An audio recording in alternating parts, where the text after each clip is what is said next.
Welcome to Tiny Show and Tell Us, the bonus series where you write in with your favorite science story, fact, or piece of news. We read your email aloud and then dive deeper. I'm Sam Jones, the exec producer of Tiny Matters, and I'm joined by my fearless co-host, Deboki Chakravarti, who's back from maternity leave. I'm back. I'm so excited. I feel like we had just started doing these before I left, Yes. and so I'm like excited to get back into it and remember how to do these.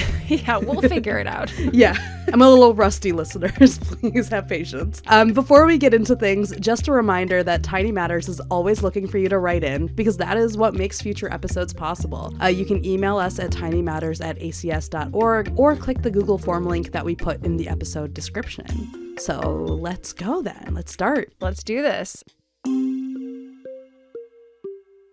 Okay, so listener Finn wrote in saying, Xenobots are synthetic biological robots capable of cooperation, directed and autonomous activity, and self-replication. And then put in parentheses, nuts, 3 exclamation points. It is nuts, yeah. And then Finn had some questions about these Xenobots, which I'm going to get into. But first, what are Xenobots? You probably want to know if you haven't heard of them before. So they are cells that are assembled into living robots about 1 millimeter in size. And I'm going to share a link to a video in this episode's description so that after you listen, you can go and look at these things in action. So the first report of Xenobots was January 13th, 2020 in the journal Proceedings of the National Academy of Sciences. And so originally, these things, these living robots, were designed on a supercomputer at the University of Vermont, and then they were assembled and tested by biologists at Tufts University. Okay, so let's talk about that assembly. To create these Xenobots, researchers used stem cells that are harvested from early frog embryos, specifically the African frog, Xenopus laevis. If you've ever done a developmental biology course, you've probably heard of Xenopus because they're a really, really important organism for developmental biology studies. In a dish, these cells began to differentiate into different cell types. And what the researchers did was they used skin cells plus added in cells that would eventually become heart tissue. And then they cut and joined together these cells into different blobby structures, essentially, using these tiny forceps and an electrode, and then following, of course, the computer program's designs. There were many. And so what was wild to see was that with certain cell configurations, the cells began to work together. And so the skin cells formed more of this passive architecture, and the contracting heart muscle cells were what allowed the Xenobots to move, which is just wild to think about. I'm still really stuck on tiny forceps. Tiny doesn't seem like it even covers it. Nearly microscopic? No, I don't know. Yeah. It's very cute too, actually, when you think about it. So what they found was that these Xenobots could move toward a target. They could work together to push objects from one place to another. And they could also heal themselves after being cut. And they would move around in their watery environment for days. And sometimes, I think, around a week or so, because they had the energy to do it. So before I get into some of Finn's questions, I thought it would be important to know, why would they ever make these little living robots? So one of the big exciting reasons to study Xenobots is because, they provide some insight into how cells in a living, moving thing actually work together, right? You're seeing, if we design these little blobs to have cells in these places, different cell types in these places, how will they move? How will those cells interact? And so you're able to learn a lot about cellular interactions and locomotion with these living robots. A big application that people talk about with Xenobots is cleaning up pollution. So thinking about designing these Xenobots to actually move in a certain direction. Maybe they carry something with them, or there are a bunch of different approaches to cleaning up pollution. And also, of course, they could be used to grow replacement tissues. Some people think maybe one day they could be designed to help replace organs, which is huge. Again, this is very, very, very early days, but still really fascinating to think about. For sure. So Finn asked a few questions. One was, how are Xenobots accessing and using energy stores in their tissue? Which is a great question because it's okay, wait, you clump these cells together and they move around, but where is the energy coming from? And they self-renew and they heal themselves. And And so they use energy from fat and protein that's naturally stored in their cells.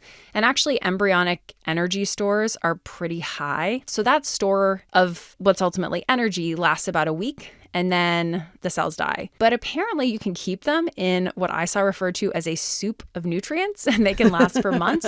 But I had trouble tracking down exactly what combo of nutrients that could be. Yeah. This sounds very like serum-y. Yeah. Yeah. Yeah, like they're putting them in a serum that has like sugars and proteins and fats, and, you know, the cells are able to use that to stay alive. And they do seem to generate energy the way that most cells do, using cellular respiration, where they break down sugars to make ATP. I wonder, I'm sure the researchers have thought of this, and I'm curious, like, can they integrate like plant cells in there at all to be able to somehow, you know, use light to generate nutrients that'll then power the Xenobot? Oh, that would be really cool. And it's totally possible that someone's already been working on that and I just didn't come across it, because this is a very new but very exciting area of research. And so I feel like there's probably a lot of people potentially working on how to create a fuel source that's integrated into these Xenobots so that they can do their thing for months and months and months and not have to be in this nutrient soup or whatever it's called. Okay, so then Finn also asked, if Xenobots were allowed to grow in the wild and were successful, would, should, or could they be considered alive? Which was an interesting one, and also an interesting thought experiment. Definitely like a real philosophical dilemma at some point. Yeah. I mean, so I think first off, they are referred to commonly as living robots. So that already kind of makes me feel like yes, or at least trending toward alive. And then one of the computer scientists and robotics experts at the University of Vermont who co-led the initial study said in a press release, quote, "They're neither a traditional robot nor a known species of animal. It's a new class of artifact, a living, programmable organism." And so that would also be another point in the alive category. Yeah. But I think also when you ask, should they be considered alive? Like, could they be? It gets really complicated too, because these scientists are already talking about building Xenobots out of different types of cells, including human cells. And I think that's where things start to get a lot trickier. It makes me think a lot about episode 71, where we talked about biohybrid robots that are a mix of living and non-living materials, and some concerns that the expert we interviewed, Vicki Webster Wood, had about working with human tissues. One of her thoughts was, until there's real understanding of if these robots can feel pain, she just wasn't okay doing anything ethically unless it was for medical use in humans. So this is a tricky, really tricky topic for sure. Yeah, it's so weird when you like break things down into cells like that, and how I don't know, is it like Ship of Theseus, or I forget which one, but the one that's like once you start to deconstruct a ship and like replace all the boards on it, at what point is it a new ship? Right. I feel like this is like feels a little bit kind of like that, of like when you start to take cells and put them back together in new ways, at what point is it an organism again? Right. Definitely the terminology surrounding Xenobots to me says that they are viewed by at least the researchers who work on them as living, because they are living cells, right? They're living, they heal, they replicate. At some point, isn't the point of a robot that it's not living? Yeah. I don't know. I'm not as up to date on my like robot terminology. I don't know. That was sort of my understanding too, but maybe that's changed and we're just not in robotics and we don't know that. It's true. Yeah, that is true. Yeah. Added to our list of things we don't know as much about. Please, if someone is listening and they work with robots, you should write in a Tiny Show and tell us what you do. We got to start doing like a bring your scientist to work day. I know. We bring somebody on. Yeah, if you're totally. And even like just for writing in, your science factoid can be your research. Like that's really cool. Yeah. Anyhow, so Finn had just one more question, which was, what can we learn from the researchers' use of evolutionary algorithms to develop these bots? And where else can we apply these lessons? Something that immediately comes to mind for me when you're talking about algorithms is drug testing. So like getting a sense of if something will work before moving into testing in the lab and putting a bunch of money into something. Actually computationally trying to do an analysis to predict what will and will not work. And it also makes me think about, I'm like plugging Tiny Matters as I'm doing Tiny Matters stuff, but it also makes me think back to episode 70 of Tiny Matters, where we talked about the evolution of pesticides and pesticide resistance, and how computational evolutionary analysis is actually allowing researchers to predict which pesticides insects will become resistant to, or maybe already are because of some genetic mutation that occurred millions of years ago. So I just feel like the computational biology space holds a ton of promise in a variety of fields. Yeah, that's really exciting. Yeah, so thank you so much, Finn. This was a fun one to research. I definitely learned some stuff with this. Xenobots is such a great name also for a technology. I feel very like Saturday morning cartoon. Yeah. But in a good way, like I know. Exciting. Yeah. Cool. Well, Sam, I'm coming to you with a question from listener Tammy. Tammy asks, I just listened to the ancient viral DNA episode, and it got me wondering about junk DNA. Do we call it that because we don't know what it does, or do we call it that because it doesn't affect the human body in any obvious ways? Could it be protection against things that no longer exist, or what do we think it is? I want to know so much more. That is a great question, Tammy, and there's layers to this. There's like a short answer, a long answer, an even shorter answer, I feel like. And that shorter answer that I'll just jump right to is that like scientists are still answering this question. And so I'm going to start with my initial short answer, which is that junk DNA is DNA that's not really serving any function in the body. But the long answer is really actually a bigger question of what does function even mean. Right. So when we talk about DNA, there is like a clear idea of one function of DNA, right? Like we're talking very simplistically, what DNA does is it encodes proteins. So you have your sequence of DNA, it makes up a gene that gets read by enzymes to produce RNA, which then tells the cell to make the protein that's encoded by that gene. So all of that is like in our DNA sequence, right? And so like that sounds simple enough, except that we have known for a while that a large part of our genome doesn't actually code for proteins. It's made up of non-coding DNA.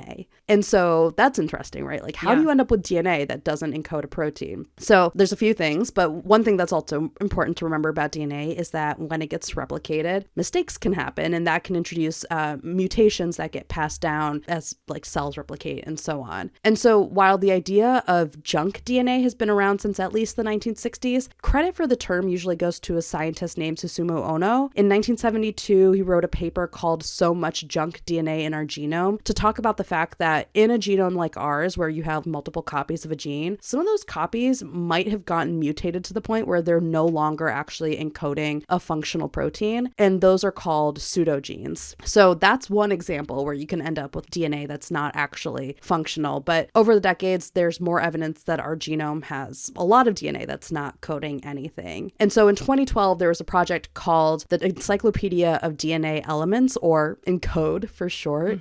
And as a result of their work, they claimed that a function could be found for around 80% of our genome. And that got a lot of attention from the media because it's kind of like this nice story, right? We have this idea of junk DNA. Junk is kind of this loaded term. Right. It now feels like it's being debunked. Like actually, the story that seemed already kind of fascinating now has this new twist in it. So they were claiming this in part based on the idea that since about like 80% of our genome seems to be active, like it's transcribed, something's going on, it might also be functional. And that assumption ended up getting a lot of criticism because it's just like a very loose idea of what function is. And so it's been really interesting kind of diving into these papers about junk DNA because you can kind of sense frustration from scientists who work in this area about how junk DNA is framed. There's this one paper I read from 2014 that's called The Case for Junk DNA, and I'll just read one little bit. It has now become something of a cliche to begin both media stories and journal articles with a simplistic claim that most or all non-coding DNA was, quote, long dismissed as useless junk, end quote. The implication, of course, is that current research is revealing function in much of the supposed junk that was unwisely ignored as biologically uninteresting by past investigators. Yet, it is simply not true that potential functions for non-coding DNA were ignored until recently.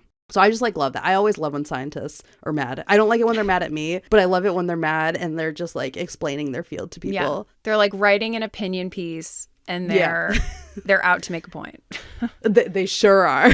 Because especially like in academic terms, it's like also so formal, but like you could tell. You don't always get to feel the emotion, and especially in modern academic articles, but when you do, you're like, this person, they care. Yeah. So there are like several examples that we can go through of non-coding sequences and like some functions that are associated with some of them. So we talked about pseudogenes already, but one of the largest sources of non-coding DNA are actually called transposable elements or transposons. And these are DNA sequences that actually can jump around in your genome. And apparently up to like a half of our genome might be made of transposons. And some of them are known to have some kind of function, but a lot of them don't, apparently. And we also have like repeat sequences in our DNA. And so an example of one that has a very clear function are telomeres, which help maintain our chromosomes. There are also different sequences in our DNA that help to regulate the expression of genes, like promoters and silencers and enhancers. They're all used to like turn genes off, on, lower their expression, raise their expression. There's a lot going on in your DNA. So like, is junk DNA still a thing? Well, like the fact that we found functions for these supposedly non-functional sequences may make it seem like the idea of junk DNA should be thrown out. But my sense from reading these scientists who work in this field, it seems like there is still plenty of DNA in our genome with no clear function. And really, it all gets to this fact that assigning a function to genes is actually really complicated, and this conversation could go in like so many directions. So for example, in one of the papers I was reading, it's called What We Talk About When We Talk About Junk DNA, and they're basically explaining how even the definition of function can be really different depending on who you talk to, and that can have implications for how you understand junk DNA. So for example, there's a definition for function that's why is this gene there, and that's called the selected effect. And then there's another definition where you're basically looking at what does the gene actually do, and that's called causal role. And the idea of junk DNA fits nicely with selected effect, the one where you're like, why is the gene there, when you're looking at function, because you're like, what is the point of it? But not necessarily as much for causal role, because a sequence could do something, but whether or not you think it's supposed to be doing that or not, like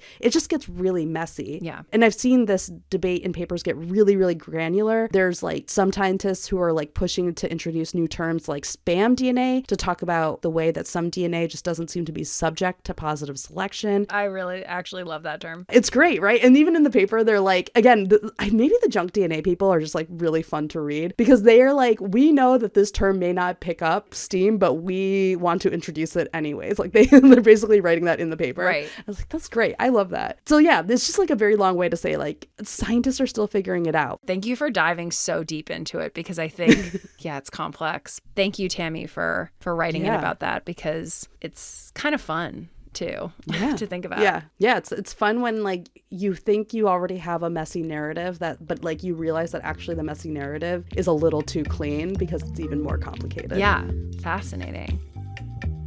Thanks for tuning in to Tiny Show and Tell Us, a bonus episode from Tiny Matters, a production of the American Chemical Society.